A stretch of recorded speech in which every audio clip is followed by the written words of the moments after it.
جی ہاں دوستو، چینل کو سبسکرائب کریں اور بیل آئیکن کو دبانا۔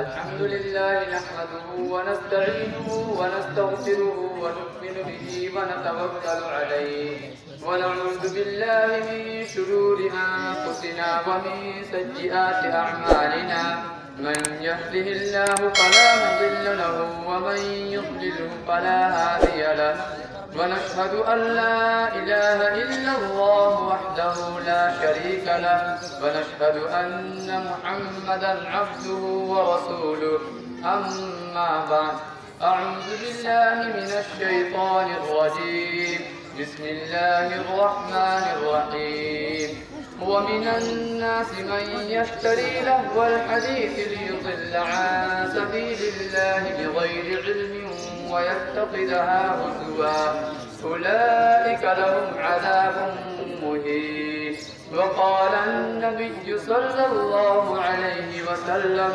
إنما بعثت بكسر المزامير یہ خاموش مزاجی تمہیں جینے نہیں دے گی، یہ خاموش مزاجی تمہیں جینے نہیں دے گی۔ اگر اس دور میں جینا ہے تو کوہرام مچا دو، اگر اس دور میں جینا ہے تو کوہرام مچا دو۔ میرے محترم بزرگوں اور دوستو، جس طرح ہر انسان کی زندگی بچپن سے جوانی اور جوانی سے بڑھاپے کی طرف رواں دواں نظر آ رہی ہے، اسی طرح زمانہ بھی سمندر ندی نالے کے پانی کی طرف باہم رواں دواں نظر آ رہا ہے۔ لیکن ہر زمانہ اپنے ساتھ نئی نئی حالات، نئی نئی ایجادات لے کر سامنے آتا ہے۔ آج مختلف سائنسی ایجادات نے دنیا کے پورے انسان کو ایک دوسرے سے بالکل قریب کر دیا ہے۔ آج کے اس مشینی اور سائنسی دور میں انسان پتھر کے زمانہ سے ایٹم بم کے دور تک پہنچ گیا ہے۔ آج کے انسان نے اونٹوں اور بیل گاڑیوں سے طیاروں اور خلائی جہازوں تک رسائی حاصل کر لی ہے۔ آج کے انسان نے موم بتیوں اور چراغوں سے بجلی کے قمقموں اور سرچ لائٹوں تک ترقی حاصل کر لی ہے۔ غرض اس زمانہ میں سائنس نے ایسے ایسے حیرت انگیز کارنامے انجام دیے ہیں جن کو دیکھ کر عقل انسانی دنگ رہ جاتی ہے۔ اس لیے ہر نئی ایجاد کو اپنے لیے آسمانی تحفہ سمجھ کر سینے سے لگانے کے بجائے اس کو شریعت کی کسوٹی پر پرکھنا ضروری ہے۔ یاد رکھیے اسلام ایک فطری مذہب ہے۔ اسلام کسی چیز پر نئی اور جدید ہونے کے اعتبار سے پابندی عائد نہیں کرتا، بلکہ اللہ تعالیٰ کی پیدا کی ہوئی ہر چیز کو استعمال کر سکتا ہے۔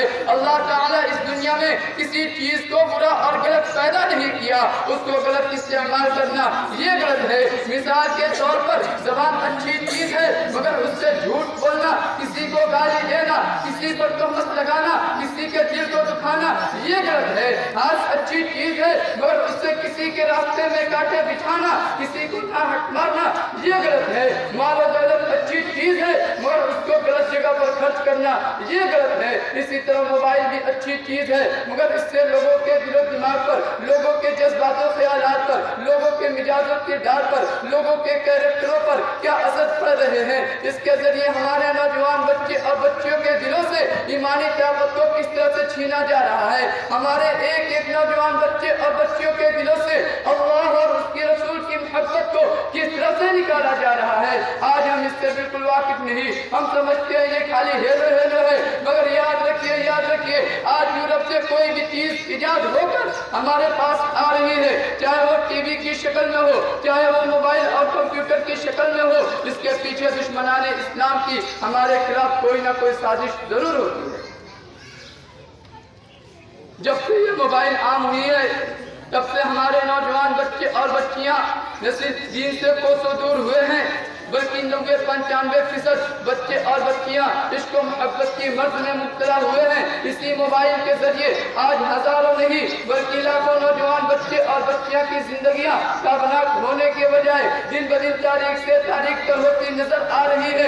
اسی موبائل کے ذریعے آج دشمنان اسلام نے اچھے گھرانے کی شریف زادیوں کو ان کے گھروں سے شکار کر کے بے حیائی، بے راہ روی کے سیلاب میں ایسے پھینک رہے ہیں جیسے مچھلی کا شکاری کٹیا اور ڈگن کے ذریعے مچھلی کو تالاب سے نکال پھینکتا ہے۔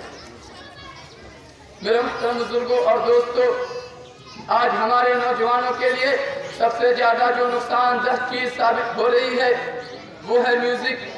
وہ میوزک چاہے گانے کی ہو یا ٹون کی.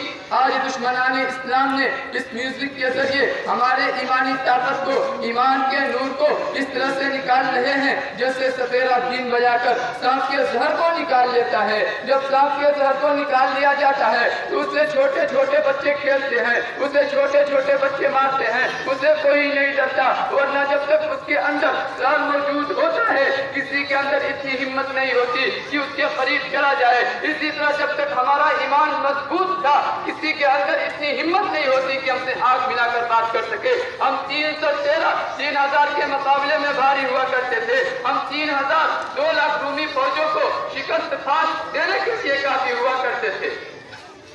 ہمارے عزم و حوصلہ اور ایمانی طاقت کا یہ عالم تھا کہ جنگل تو جنگل ہے, دریا اور سمندر بھی اپنے اندر راستہ دینے پر مجبور ہو جائے. حقیقت تو یہ ہے آج ہمارے نوجوانوں کا مزاج بدل گیا ہے.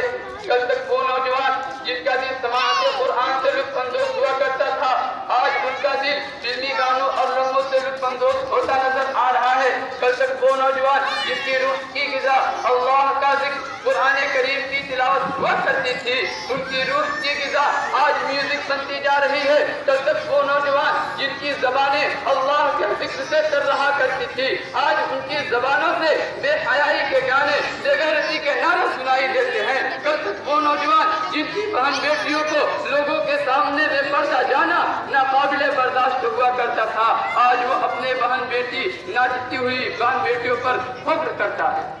وائے ناکامی متاع کارواں جاتا رہا, وائے ناکامی متاع کارواں جاتا رہا, کارواں کے دل سے احساس دیا جاتا رہا. وآخر الدعوانا الحمدللہ.